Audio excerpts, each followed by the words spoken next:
The next question. Which are the reasons for endangering the many species of plants and animals? See, which are the reasons for endangering the plants and animals? म्हणजे काही प्राणी आणि वनस्पतींचा जो नाश व्हायला लागलेला आहे त्याला कारण कोणती आहे? का यांची संख्या कमी कमी व्हायला लागली याची रिझन कोणती आहे? आणि how can we save those diversity? आपण ही प्लांट्स ॲनिमल्स यांना आपण कशा प्रकारे कंझर्व करू शकतो, वाचवू शकतो का? आता बघा, आपल्याला हे तर माहिती आहे की माणसाच्या बऱ्याच ऍक्टिव्हिटीज मुळेच काय झालेलं आहे, एन्व्हायरमेंटला प्रॉब्लेम झालाय, बायोडायव्हर्सिटी कमी झाली. मी तुम्हाला रिझन सांगायचे एक्झॅक्टली काय कारण आहे. ऐका, first point, the animals and plant species are endangered majorly due to the man-made causes. See, the most important reason is man-made cause. माणसाने निर्माण केलेली कारण आहे ती सगळी. म्हणजे प्राणी आणि वनस्पती नष्ट व्हायच्या मार्गावर येण्याचं पहिलं कारण आहे तो म्हणजे man-made activities. Second, some natural disasters like earthquake, climate change, forest fire, drought and cyclones also affect the living organism due to lack of food and water. See, these are also the responsible for the declination of these animals. Some reasons like earthquake, cyclones, forest fire, drought. आता बघा, जंगलला आग लागली ज्याला आपण forest fire वनवा म्हटलो. जंगलमध्ये प्राणी वनस्पती मरणार, जळून जाते. ड्रॉट म्हणजे दुष्काळ पडला, त्यांना खायला मिळणार नाही, पाणी मिळणार नाही, यामुळे बायोडायव्हर्सिटीला प्रॉब्लेम येईल. अजून नाही तर अर्थक्वेकमुळे पण तोच प्रॉब्लेम होणार आहे. अजून एक सांगितलं तो बघा, क्लायमेटिक चेंज. काही वेळा क्लायमेटमध्ये चेंज होतात, काही वेळा टेम्परेचर वाढलं असतं किंवा काही वेळा वारा जोरात सुटलं असतं. अशा सगळ्याचा एकंदर इफेक्ट होऊन सुद्धा काय होऊ शकतं, प्राण्यांच्या संख्येवर प्रॉब्लेम होऊ शकतो. म्हणजे ही नॅचरल कॉजेस झाली. बघा कोणकोणते आहेत बघा, some natural disasters like earthquakes, climatic change, forest fire, drought and cyclones also affect म्हणजे परिणाम करणं on the living organism due to lack of food and water. पाणी आणि अन्न मिळत नाही आणि त्यामुळे सुद्धा त्यांची संख्या कमी व्हायला लागू शकते. म्हणजे natural reason. Next one, in man made causes hunting and poaching are the main reasons. In man made causes hunting and poaching म्हणजे पाठलाग करून शिकार करणं हे सगळ्यात मोठं रिझन आहे. बघा, याच्यापूर्वी असंच झालेलं आहे. बऱ्याच वेळा अशा प्राण्यांची शिकार झाल्यामुळेच हे प्राणी कमी व्हायला लागलेले आहे. आणि त्यामुळे आता गव्हर्नमेंटने बघा रूल्स किती स्ट्रिक्ट केलेत. बघा, जर एखाद्या वाईल्ड ॲनिमलची जर कोणी शिकार केली तर त्याच्यावर खूप मोठा गुन्हा दाखल केला जातो. पनिशेबल ऑफेन्स आहे, म्हणजे दखलपात्र गुन्हा म्हणून असं मानलं जातं. त्याला पनिशमेंट दिली जाते. आणि त्यामुळे काय आलं, आत्ता गेल्या काही 10-15 वर्षामध्ये पुन्हा एकदा बायोडायव्हर्सिटी वाढलेली आहे. कारण हे प्राणी वाचले, कारण हंटिंग आणि याचं प्रमाण कमी झालेलं आहे. Next one, also animal human conflict म्हणजे संघर्ष, स्ट्रगल झालाय. Occur due to invasion of human settlement into habitat of wild animals. काय झालं बघा, ॲनिमल ह्युमन कॉन्फ्लिक्ट ऑकर, माणूस आणि प्राण्यांमध्ये संघर्ष निर्माण व्हायला लागला आणि त्याचा इफेक्ट काय बघा, ड्यू टू इन्व्हॅजन म्हणजे attack, invasion of human settlement into the habitat of wild animals. माणसाने प्राण्यांच्या वसाहतीमध्येच प्रवेश केलेला आहे.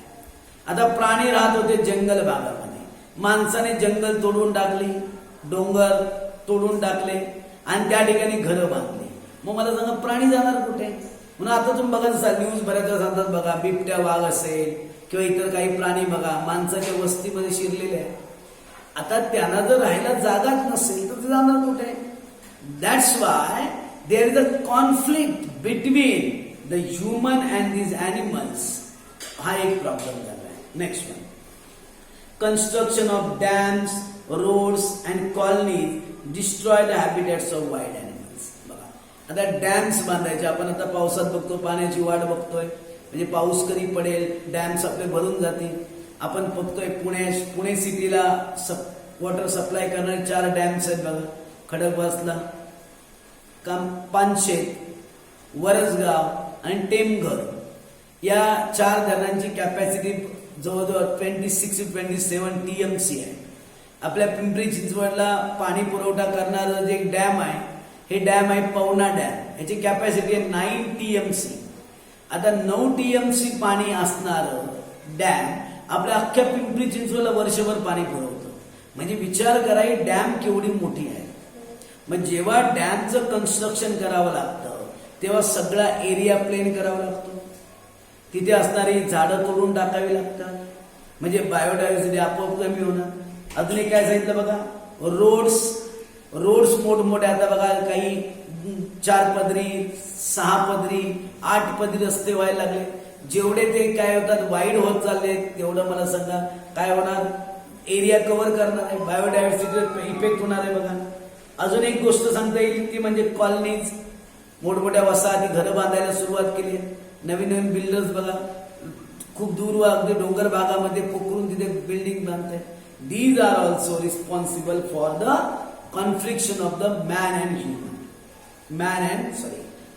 The animals. Next one, industrialisation, urbanisation and population explosion of human are putting severe pressure on all the existing biodiversity. Industrialisation, कारखाने वाढलेले आहेत. Urbanisation, शहरीकरण वाढलेलं आहे. पॉप्युलेशन एक्सप्लोजन, लोकसंख्या खूप मोठ्या प्रमाणामध्ये वाढलेली आहे. आणि या सगळ्याचा इफेक्ट होऊनच काय झालेला आहे? बायोडायव्हर्सिटीला प्रॉब्लेम झाला. कारण जेवढी पॉप्युलेशन वाढणार, मग पॉप्युलेशन वाढल्यानंतर त्यांना लागणार फूड ग्रेन्स जास्त लागणार. फूड ग्रेन्स मिळायचं असेल तर क्रॉप म्हणजे पिकं जास्त घ्यावी लागणार. आणि पिकं घ्यायची असेल तर जंगल तोडावं लागणार. असा इफेक्ट होत चालला. हे झाले रिजन झाले.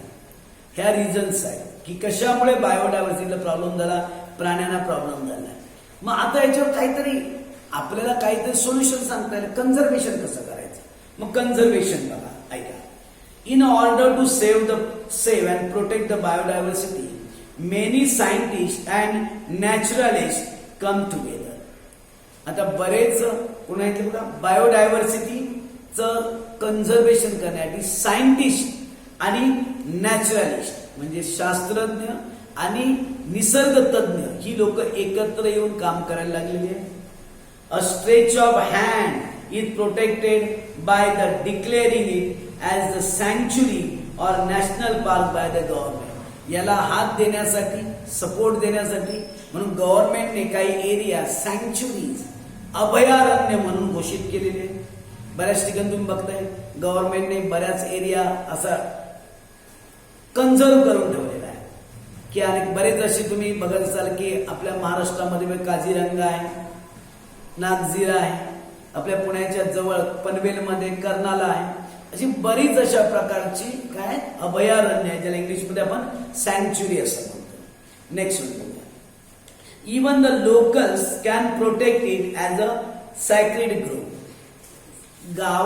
लोकल लोक सुद्धा गावातील जंगल जे आहे ते काय करू शकतात? सॅक्रेड ग्रोव म्हणजे एक देवराय असं म्हणतात. बघा, पूर्वी ना तुम्ही जर बऱ्याच ठिकाणी गावामध्ये गेलात तर गावामध्ये ना काही एरिया झाडं खूप जंगल वाढलेलं असतं, तिथे कोणी झाडं तोडायला जात नाही, त्याला देवराय असं म्हणतात. असं का आहे?